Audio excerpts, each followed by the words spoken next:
Kriptovaliutos ir bitkoinas. Bitkoinas yra ta originalioji pirmoji kriptovaliuta, apie kurią žmonės pradėjo kalbėti ir į kurią žmonės pradėjo investuoti. Tai šios dienos video yra būtent apie tai. Duosiu šiek tiek supratimų, šiek tiek edukacijos, papasakosiu apie bitkoino volatilumą ir kiek iš tiesų mes galime matyti tą svyravimą, kaip šiai dienai keičiasi tendencijos ir kur link keliauja bitkoinas. Kalbant apie volatilumą, pasidalinsiu keletų pavyzdžių ir taip pat parodysiu sprendimą tiem, kurie iš tiesų galvoja, kad kriptovaliutos kol kas vis dar yra per daug nepažintas, per daug naujas ir per daug mistiškas būdas investuoti ir labai rizikingas.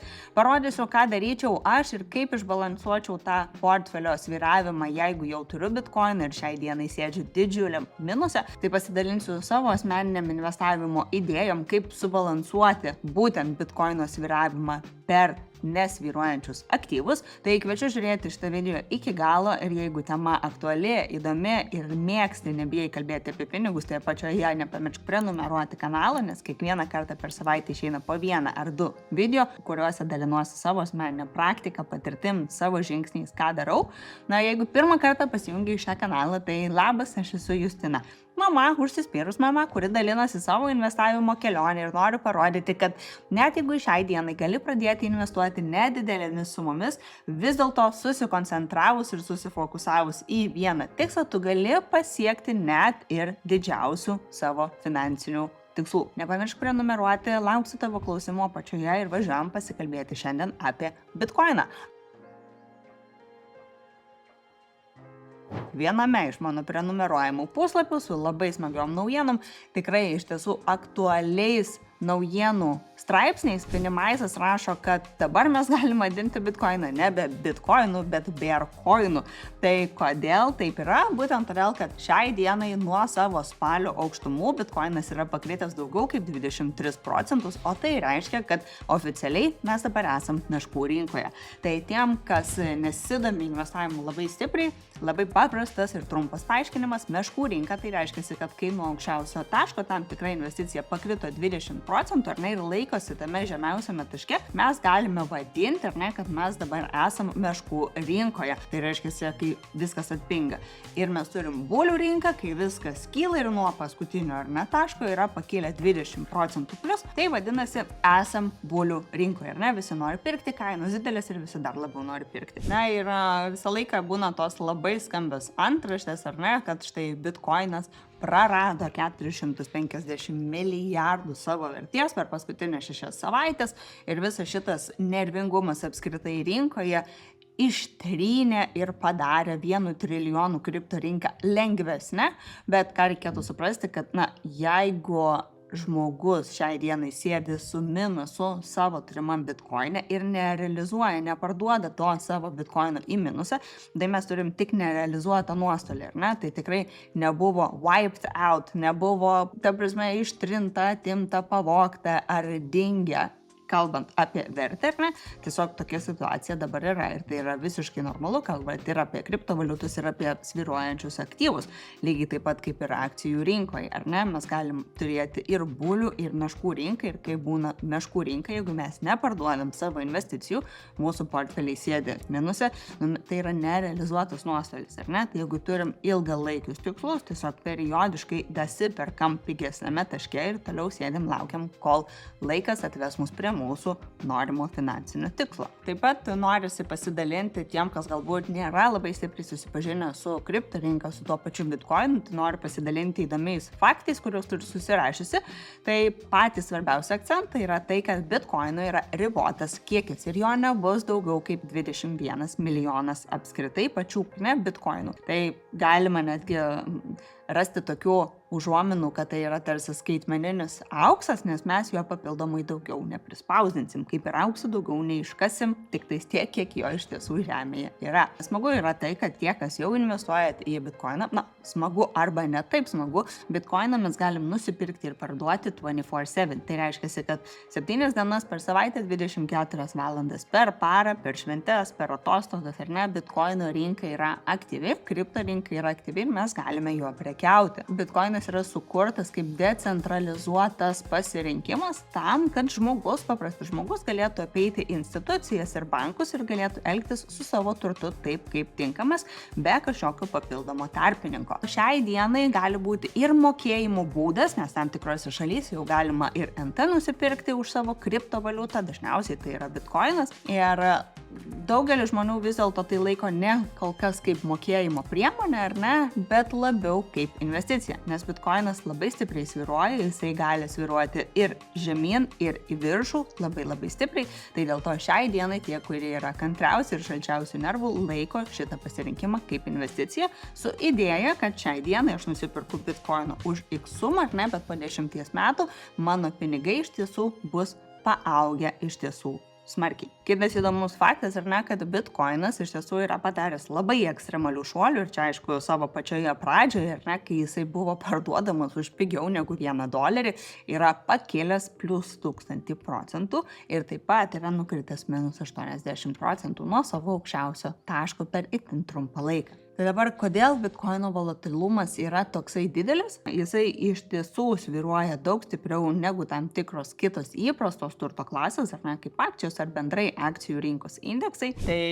bent jau taip būdavo anksčiau. Radau labai smagų straipsnį, yra Fidelity Digital Assets puslapyje, ar ne, A Closer Look at Bitcoin's Volatility. Tai, kad iš tiesų Bitcoinas, kas yra volatilumas, ar ne apskritai, tai yra tiesiog milžiniški svyravimai nuo tam tikros turto vertės. Ar ne? Tai jeigu aš nusipirkau už 10 000 eurų Bitcoinų šiandien, rytoj jisai gali būti nukritęs, ar ne, ten tuos pačius minus 20%. Tai aš iš 10 000, ką turiu, 8 000 ir 2 000 yra nerealizuotas nuostolis. Jeigu aš neparduodu to Bitcoino, kitą mėnesį mano investicija jau gali būti verta 12 000 eurų, nes Bitcoinas atšoko nuo savo to žemutinio taško, ar ne, ir šiai dienai, tarkim, kainuoja 12 000. Tai vėlgi, ką mes galim bendrai, ar ne, jeigu trumpai pasižiūrėti į Bitcoino grafiką, BTC USD pasirinkimas, tai per dieną Bitcoinas pakrito beveik procentą, bent jau žiūrėtume, jeigu šiandien per paskutinės 5 dienas jisai yra pakritęs minus 6% praktiškai, per pusę metų arba nuo pat metų pradžios, ar ne, jeigu žiūrėsim, tai minus 8%, bet nuo savo aukščiausio taško jisai yra nukritęs daugiau kaip 30%. Tada jeigu aš pažiūrėsiu 5 metų rezultatus, ar ne, tai aš matau nežmonišką augimą 385. Ir jeigu aš, pavyzdžiui, paimsiu balandžio mėnesį, kai buvo 25 metais Trumpo tarifų visa komunikacija ir naujienos, tai jos labai stipriai sudrebino akcijų rinką, ar ne, ir buvo baimės ir godumo indeksas labai aukštai pašokęs, akcijų kaina pakritusi ir žmonės susidarinėjo su panika, ar ne, Bitcoinas tuo metu kainavo 82-83 tūkstančius, ar ne, ir nuo to taško buvo pakilęs 44%. Tai įsivaizduokit, ar ne, tai yra beprotiškas augimas per beprotiškai trumpą laiką. Tai va, štai čia 44% paaugo ir paskui, jeigu aš užsipirkau aukščiausiam taškeliam, tai mano investicija buvo pakritusi minus 30%. Tai yra absoliučiai beprotiškas sviravimas. Man iš tiesų, kalbant apie sviravimą, šį Bitcoiną investuoju jau kelis metus, man tai yra normalu, aš turiu šitą investiciją kaip ilgalaikį pasirinkimą, kuris sėdi pas mane šaltoje piniginėje ir nesuku galvos, kiek jisai svyruoja, nes mano tikslas yra Bitcoiną laikyti 10 metų. Aš tiesiog periodiškai jį pildausi, bet vis dėlto, ar ne, stebiu rinką, stebiu, kas su jie vyksta ir jeigu yra tokios nuolaidos kaip šiai dienai, tiesiog pagal galimybės pasipildau daugiau. Man labai įdomus momentas pasirodė, kas mane iš tiesų nustebino, nepaisant to, kad straipsnis yra pakankamai senas, ar ne, tai nėra šių metų, šio mėnesio straipsnis, bet key takeaways, pagrindiniai akcentai, kalbant apie Bitcoiną ir jo progresą, nuo tada, kai jisai atsirado, ar ne, kas yra daugiau kaip 10 metų, tai Bitcoinas šiai dienai, nepaisant to, kad yra stipriai, labai stipriai volatilus, jisai vis dėlto tampa vis mažiau volatilus, jeigu net lygintume su tomis pačiomis S&P 500 kompanijomis ir 33 iš S&P 500 kompanijų, ar ne, pagrindinio Amerikos indekso, yra svyruojančios stipriau negu Bitcoinas. Tai šitas mane tikrai labai stipriai nustebino, ar ne? Nes dabar apskritai ir tos mega kompanijos, jos gali svyruoti taip stipriai, kad tai prilygsta kriptovaliutų rinkai. Ir jeigu pasižiūrėsim, ar ne, pavyzdžiui, čia yra pavyzdys Bitcoinas ir Netflixas. Tai Netflixo 90 dienų tas svyravimas ar volatilumas, ar ne, buvo ženkliai didesnis negu bendrai paėmus per tą patį laikotarpį Bitcoino svyravimas. Žinoma, lyginam, ar ne, tam tikrus etapus, bet visai smagu yra pasižiūrėti ir iš tiesų pamatyti, kad bitkoinas vis dėlto tampa galbūt labiau įprasta investicija, nes jau ir instituciniai investuotojai renkasi jį. Taip pat tam tikrą bitkoino dalį jau galima rasti, ir pensijose, nes Amerikoje yra patvirtinta, kad gali pensijų fondai jau turėti ir kažkokią dalį bitkoino. Čia jau kalbam taip pat apie Amerikos rezervus, kur yra Trumpo patvirtinimas, kad štai bus bitkoinas kaip rezervinis pasirinkimas Amerikoje. Visai smagus tikrai straipsnis, galima ir daugiau čia informacijos pasižiūrėti, kaip atrodo, tarkim, aukso volatilumas ir bitkoino volatilumas, jeigu lygintumėte istorinį vidurkį. Tai ką bitkoinas atsineša kartu su savo volatilumu, tai be abejo beprotišką augimo tempą, jeigu mes išbūnam tą svyravimą, ir sėdėm su šaltais nervais, tikrinam pulsą, bet neparsiduodam savo investicijų. Nes nuo 20 iki 24 metų, tai kaip ir nėra labai ilgas laikotarpis, bet bendrai S&P 500, galingiausios 500 Amerikos kompanijų augo per metus po 13,6%, bitkoinas tuo metu augo 58%. Tai štai čia turiu straipsnį, kaip atrodo tie didžiausi bitkoino kryčiai žemyn ir kaip atrodė vėliau tas atšokimas. 17 metais, 14, 21, tai nėra tokia sena istorija, bet yra buvę ir 80% kritimų žemyn. Tai buvo 14 metais, vėliau 17 buvo 83%. Ir jeigu žiūrėt, kiek dienų praėjo, kad marketas ir ta pati kaina atsigautų ir atsistotų į ten, kur jinai yra buvusi, tam prireikia 1071 dienos ir tam, kad bitkoino kaina pasiektų tą 83% minusą, prireikia 360 dienų. Tai kaina krito metus laiko, kol nukrito 83% ir vėliau tam, kad atsistatytų iki savo pradinio taško, prireikia daugiau kaip 1000 dienų. Tai tikrai su tokiais kritimais žemyn susitvarko tikrai nedaugelis ir jeigu mes investuojam be finansinės pagalbės, neturim plano, neturim pasirašę savo asmeninės strategijos, tai tikriausiai nelabai sudėtinga prognozuoti, kad galbūt ir parduotume tokio pakritimo metu, kuris vis dėlto, tai būtų pakankamai ženklus per ateinančius 2-3 metus. Niekas negali pasakyti, ar istorija pasikartos ar nepasikartos, tiesiog žinodami visą tai, kas nutiko anksčiau, mes galim įsivertinti, ar tai yra vienas iš tų aktyvų, kuris man gali būti tinkamas, o gal aš tiesiog sakau ne ir aš net nenoriu matyti, kad mano portfelis gali būti pakritęs per 18%, ar kažkokia tais portfelio dalis. Todėl, kad, tikriausiai nebūtų visiškai pilnai logiška būti 100% investavus tik į bitkoiną ir nesirinkti jokių kitų alternatyvių investicijų arba tos pačios akcijų rinkos. Tai pas mane portfelyje yra ir bitkoino, yra ir akcijų rinkos ir yra nesvyruojančių stabilių aktyvų, kurie vis dėlto gali generuoti tą pačią dviženklę grąžą. Dar visai smagus variantas, kad MarketWatch yra išleidę savo straipsnį su padarytų tyrimų, yra tokia klasikinė standartinė strategija, 60-40, kai 60 keliauja į akcijų rinką, bendrai portfelio 40 keliauja į obligacijas. Jeigu šitas portfelis būtų papildytas bent jau 1% bitkoino, nesusidūrus su itin dideliais praradimais, jisai iš tiesų galėtų iškelti tą bendrą portfelio pelningumą. Ir štai čia buvo parašyta, kad kaip galėtų atrodyti tokia portfelio sandara, tai 51% yra aktyvose tokiuose kaip akcijų rinkoje, galbūt tai yra ETF-ai, akcijų rinkiniai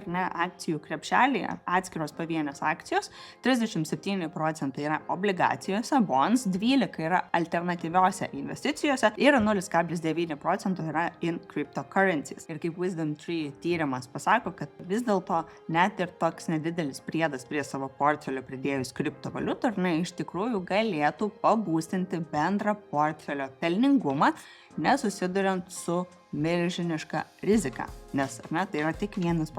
Bet jeigu tas aktyvas auga po 58%, tarkim per 4 metų laikotarpį, tai tikrai gali pakankamai smagiai ištempti portfelį į viršų. Kas šitoj vietoje, kalbant apie akcijų rinką, kaip ir žinom, kokie tai pasirinkimai galėtų būti, nes tikrai dažnai apie tai kalbu ir dalinuosi, į obligacijas pati neinvestuoju, bet kas yra tos alternatyvios investicijos ir jeigu mes kol kas nenorim prisidėti tos pačios kriptovaliutos, nes tam reikalinga papildoma keitikla ir nepapildomas appsas telefone, bet norim turėti kol kas tą stabilizuojančią savo portfelio dalį, tai mano pasirinkimas yra taip pat nekartą aptartas Indemo platforma.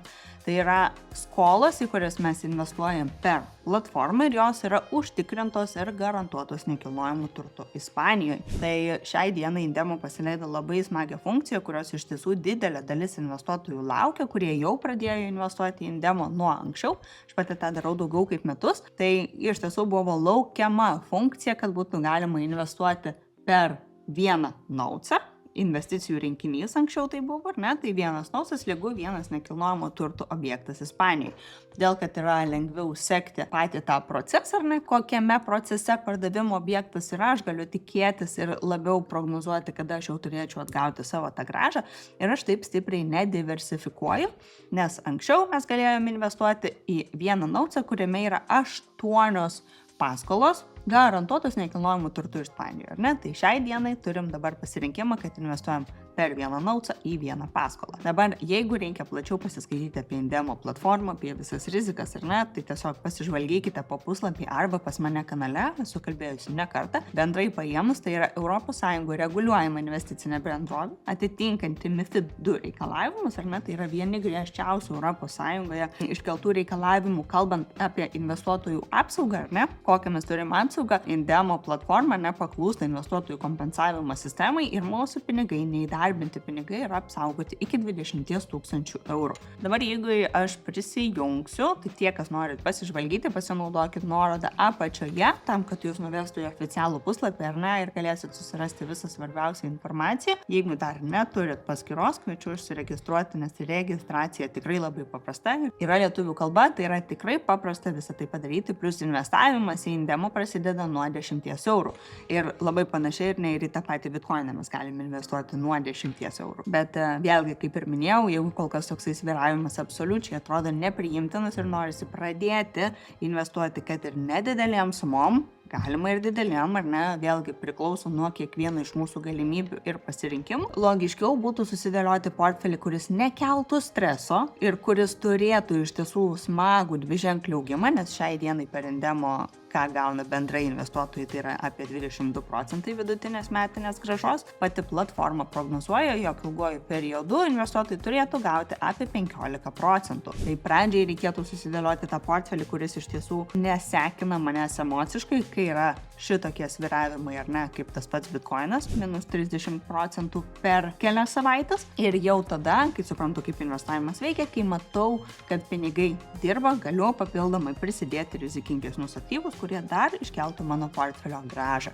jeigu aš juos išlaikysiu, žinoma. Tai kaip atrodo pati platforma šiai dienai viduje, jau prisijungus, ar ne, tai kaip ir minėjau, čia yra įvairiausi pasirinkimai, kurie atstoja tam tikrą nekilnojamo turtą, kurį mes galim pasižiūrėti, ar ne. Pavyzdžiui, jeigu aš atsidarysiu šitą su terasa, apartamentai Barcelonoje, tai vadinasi, kad mes investuojam į nemokę paskolą, non-performing loan, taip vadinama, kuri buvo parduota banko kaip neveiksni nemoki paskola instituciniams investuotojams, ar ne, ir čia ateina Indemo tarpininkai, kurie tokius objektus susirenka. Indemo turi funkcionalumą, ar ne, kurį pasiūlo mums, kad ateina retail, tie mažmeniniai investuotojai, kurie gali investuoti nuo tokių nedidelių sumų kaip 10 eurų, būtent tas nemokės paskolas, bet už nemokios paskolos stovi kaip garantas nekilnojamas turtas, kuris vėliau praėjus visus teisminius procesus yra parduodamas rinkoje. Kai nekilnojamas turtas yra parduodamas, tada ta paskolos dalis, ar ne, kuri buvo paskolinta, yra grąžinama iš nekilnojamo turto pardavimo kainos ir visas tas gabaliukas, ar ne, lašinukas pyrago kaip pelnas už NT pardavimą, jisai yra padalinamas 50%, ar ne, platformai ir mums kaip investuotojams. Tai smagu, kad šiai dienai per Indemo investuotojai nėra apmokestinami. Jeigu mes norim investuoti, mes investuojam kol kas nemokamai. Ir kaip atrodo, ar ne, bendrai pasižiūrėjus, tai aš galiu matyti visą svarbiausią informaciją, galiu pasižiūrėti ties failais, ar ne, sąlygas, kurias reikėtų persiskaityti, base prospektą persiskaityti, key information document, ar ne, tai yra svarbiausias investuotojams dokumentas, kurį reikėtų suprasti. Čia yra kalbama apie rizikas, apie tuos pačius mokesčius, ar ne, kaip ir minėjau, kol kas yra nulis, tai yra rizikos, su kuriomis aš galiu susidurti ir kokiam laikotarpiu yra rekomenduojama atlikti investiciją. Todėl, kad per Indemo platformą aš negalėsiu pirkti ir parduoti tam tikrų savo investicijų, nepraėjus praėjus tam galutiniam laikotarpiui. Ir holding period, ar ne, tai tas laikotarpis, kurį aš turėsiu laikyti savo investiciją įdarbintą būtent platformoje, yra maždaug 2 metai, 24 mėnesiai. Tai čia galiu susipažinti su sąlygom, su rizikingu scenarijum, su stresiniu scenarijum arba su palankiu scenarijum. Tai jeigu aš pasižiūrėsiu čia, galiu atkeliauti prie Objects, pasižiūrėti, kaip atrodo tas butas su terasa Barcelonoje, į kurį aš investuočiau, kuris yra kaip NT užstatas. Taip pat galiu pasižiūrėti, kur žemėlapyje, ar ne, yra šita vieta, kokiam procese šiai dienai yra ties užbaigimu, ar ne. Tai gali būti, kad netgi jeigu šiai dienai aš investuoju būtent į šitą nekilnojamo turto pasirinkimą, galimai man net nereikės laukti 24 mėnesių, kol mano pinigai padirbės ir aš gausiu savo pirmąją grąžą, bet vėlgi reikėtų planuotis, kad tas užtruks 2 metus. Reikia skaityti sąlygas tam, kad pilnai suprastumėt, ar ne, nes pinigai bus įšaldyti visą šitą laikotarpį. Bendrai, jeigu pasižiūrėti, kaip atrodo mano analitika per tiek laiko, kiek aš investuoju per Indemo, tai yra daugiau kaip metus laiko, nes investavau praėjusių metų Liepos mėnesį, tai mano bendra ROI, tai yra Return on Investment, šiai dienai yra 27%. Kiekvienus pinigus, kurie įkrenta būtent kaip mano pelnas jau uždirbtas praėjusių metų pačioje Indemo platformoje, aš juos reinvestuoju, tuo dalinuosi per savo kitus video, tai kol kas kviečiu pasižvalgyti po puslapį ir pagalvokite apie savo portfelio balansą. Na, jeigu aš turiu tik svyruojančius aktyvus, ar aš iš tiesų gebu emociškai ramiai sėdėti ir žiūrėti, kaip jie stipriai svyruoja, ir aš noriu išbalansuoti tą bendrą savo portfelio svyravimą, pridėti nesvyruojančių aktyvų ir vis dėlto turėti tą pačią smagę dviženklę grąžą. Plius tai yra trumpalaikis investavimo pasirinkimas. Nes jeigu mes kalbam apie Bitcoiną, jeigu mes kalbam apie akcijų rinką, tai reikėtų žvalgytis tenais, ar ne, jeigu mes galim investuoti bent jau 10 metų plus. Tuo tarpu Indemo, ar ne, tai yra trumpalaikis pasirinkimas, nes galim rinktis 2 metų investavimo periodą. Tai kol kas šiandien iš manęs tiek, jeigu turit klausimų, lauksiu jų komentaruose, kas buvo neaišku, ko buvo per daug, ko buvo per mažai. Pasidalinkit, tobulėkim kartu ir iki pasimatymo kitam video. Iki.